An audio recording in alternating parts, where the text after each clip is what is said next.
Hello বন্ধুরা, আজকে আমরা শিখব যে ভগ্নাংশে যোগ বিয়োগ কীভাবে করতে হয়। আমরা এমনি নর্মাল যোগ বিয়োগ সবাই করতে পারি। তো আজকে আমরা দেখব যে ভগ্নাংশের যোগ বিয়োগ কীভাবে করতে হয়। খুব সুন্দর করে আমি বোঝাবো। এটা হলো পার্ট 1, ঠিক আছে। এখানে আমরা 5টা অঙ্ক একদম বেসিক থেকে যে অঙ্কগুলো সেটা বুঝবো। আর আমরা এরপরে যে নেক্সট পার্টটা আসবে সেখানে কিন্তু একটুখানি যেগুলো কঠিন অঙ্ক সেগুলো বুঝবো। তাহলে এই বেসিক অঙ্কগুলো খুব ভালো করে আজকে তোমরা যদি এই ভিডিওটা দেখো অবশ্যই তোমরা বুঝতে পারবে, ঠিক আছে। তাহলে আমরা শুরু করি। তো 1 নম্বর অঙ্কটা দেখো, এটা খুবই আচ্ছা, তার আগে আমাদের জেনে নিতে হবে যে এটাকে কি বলে। ওপরে যে থাকে একটা ভগ্নাংশের যে ওপরের সংখ্যা থাকে এটাকে বলে লব, আর নিচেরটাকে কি বলে হর বলে, ঠিক আছে। ওপরটাকে কী বলে লব আর নিচেরটাকে হর। তো আমাদের এই অঙ্কটা যদি আমরা দেখি ঠিক মতো, তো আমরা এখানে কি দেখতে পাচ্ছি যে নিচের দুটো সংখ্যারই দেখো হরগুলো সমান আছে। যখন নিচের সংখ্যার হর একই সংখ্যা থাকবে বা সেম থাকবে, ঠিক আছে, যখন নিচের যে হরটা একই সংখ্যা থাকবে বা সেম সংখ্যা থাকবে তখন আমাদের কি করতে হবে, আমাদের নিচের সংখ্যাটা সেম থাকবে বা একই থাকবে তখন আমাদের কি করতে হবে, আমাদের কিন্তু কিছু করতে হবে না। তখন আমরা একটা পদ্ধতি যদি শিখে নিই তাহলে কিন্তু আমাদের মাথায় থাকবে। দেখো, ওপরে 5 লিখবে, নিচে 1, ঠিক আছে।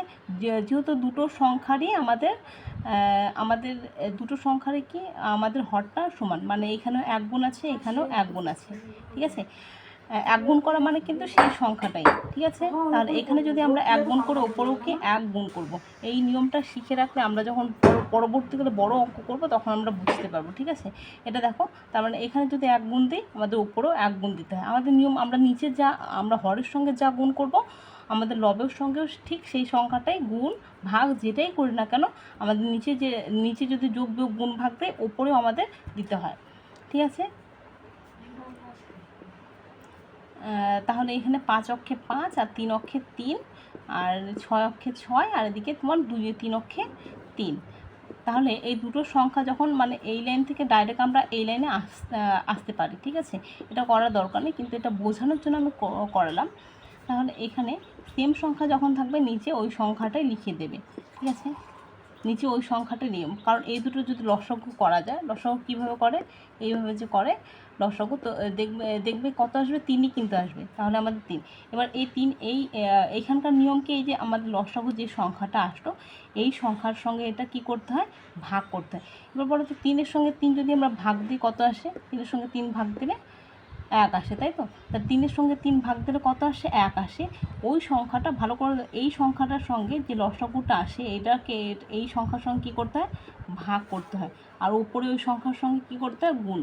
ওপরের সংখ্যার সঙ্গে গুণ আর নিচের সংখ্যার সঙ্গে ভাগ, ঠিক আছে। এটার সঙ্গে একে ভাগ দিলে 1 হয়। যেই সংখ্যাটা আসবে মানে 1 আসলো, 1কে ওপরে গুণ দিলে কত হয়, একে ওপরে এই সংখ্যাটার সঙ্গে যদি আমরা 1 গুণ করি তাহলে 5ই আসে, ঠিক আছে।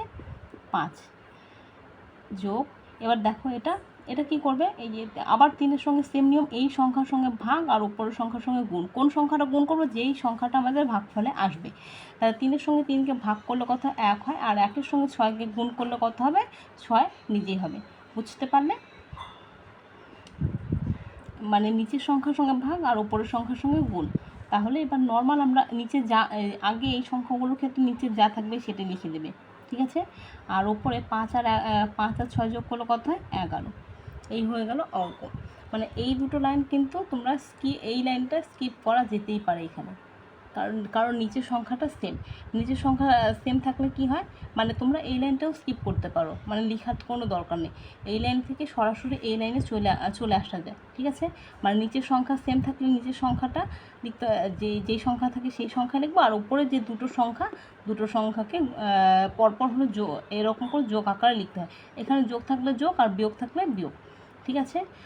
তোমরা এই নিয়মটা ভালো করে একটুখানি ভিডিওটা এগিয়ে নিয়ে দেখে নেবে যে এখানে আমি কী বললাম। যে সংখ্যার সঙ্গে ভাগ করতে হয়, যে সংখ্যাটা আসে ভাগ করে সেই সংখ্যাটা উপরে কী করতে হয়, গুণ করতে হয়। এই জিনিসটা, এই জায়গাটা খুব ভালো করে বুঝে নেবে, ঠিক আছে। এবার নেক্সট অঙ্কটা করি আমরা।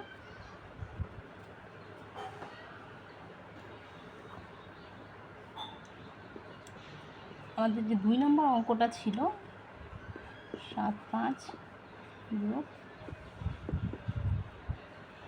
তাহলে আমরা নিচে যে সংখ্যাটা থাকে সেই সংখ্যাটাই লিখে দিতে হয়। ওই নিয়মটা খুব গুণ আর ভাগের যে বিষয়টা খুব ভালো করে একটু বুঝে নেবে। আর যেহেতু এখানে বিয়োগ আছে বিয়োগ দেবো 7 বিয়োগ 3, তাহলে একই নিয়ম, গুণ করো আর যোগ করো আর বিয়োগ করো একই নিয়ম, ঠিক আছে। মানে বিয়োগের ক্ষেত্রে এই জায়গাটা বিয়োগ থাকে আর যোগের ক্ষেত্রে এই জায়গাটা যোগ থাকে, এইটাই শুধু। তার উপরে 4 হয়ে গেল, এটাই কিন্তু আমাদের আনসার হয়ে গেল, ঠিক আছে। 2 3 7 6। আচ্ছা, এইবারে দেখো প্রথমে আমাদের কাজকে এই দুটার লসাগু করা। এবার লসাগু যদি করি 3 6, 3 3 3 দুগুণ 6, তার লসাগু করলে এই দুটো গুণ করলে কত হবে 6, তাহলে লসাগু আমাদের কত আসবে 6। আর এই সব এই 3 আর 6 এরকম যদি সংখ্যা থাকে তাহলে এদের তো লসাগু করার একদমই দরকার নেই। দেখতে হবে যে বড় সংখ্যাটা কত, 6। 6 হলো 3 দিয়েও ভাগ যায়, আবার 6 দিয়েও ভাগ যায়। মানে এমন এইখানে আমাদের লসাগু বলতে কি এমন একটা সংখ্যা নিতে হয় যে সংখ্যাটা দিয়ে এই সংখ্যাটাও ভাগ করা যাবে, এই সংখ্যাটাও ভাগ করা যাবে, ঠিক আছে। তাহলে 6 আসলো। 6 এমন একটা সংখ্যা যে সংখ্যাটাকে 3ও ভাগ করতে পারে, আবার 6ও ভাগ করতে পারে। এবার 3 দিয়ে 6কে ভাগ করলে কত হয়, যদি 3 দিয়ে 6কে ভাগ করো, ভাগ করে দেখবে 3 দিয়ে 6কে ভাগ করলে 2 হয়। আর 2কে এই সংখ্যার সঙ্গে ভাগ করতে হয় উপরের সংখ্যার সঙ্গে গুণ, দুটোরই সেম।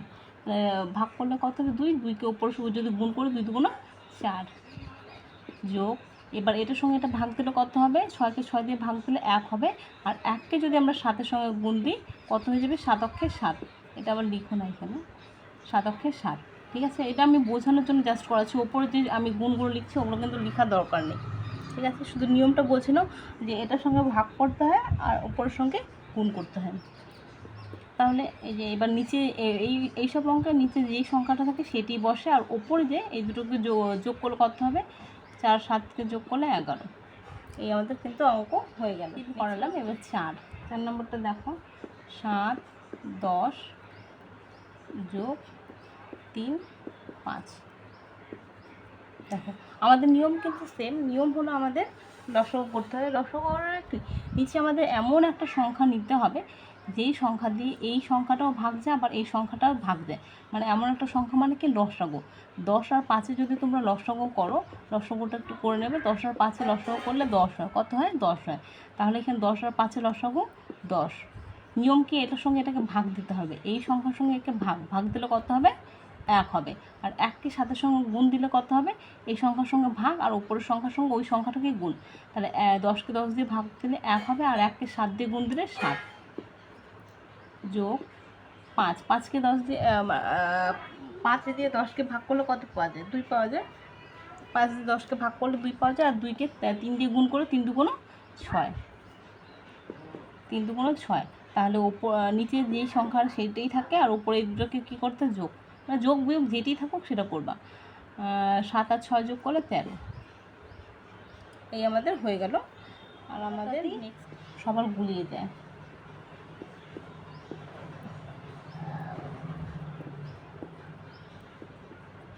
আচ্ছা, এই দুটো লসাগু মানে কি, দেখো এইখানে কিন্তু আমরা মুখেই পেয়ে যাব এমন একটা সংখ্যা যেই সংখ্যাটাকে 21ও ভাগ করতে পারে বা 7ও ভাগ করতে পারে।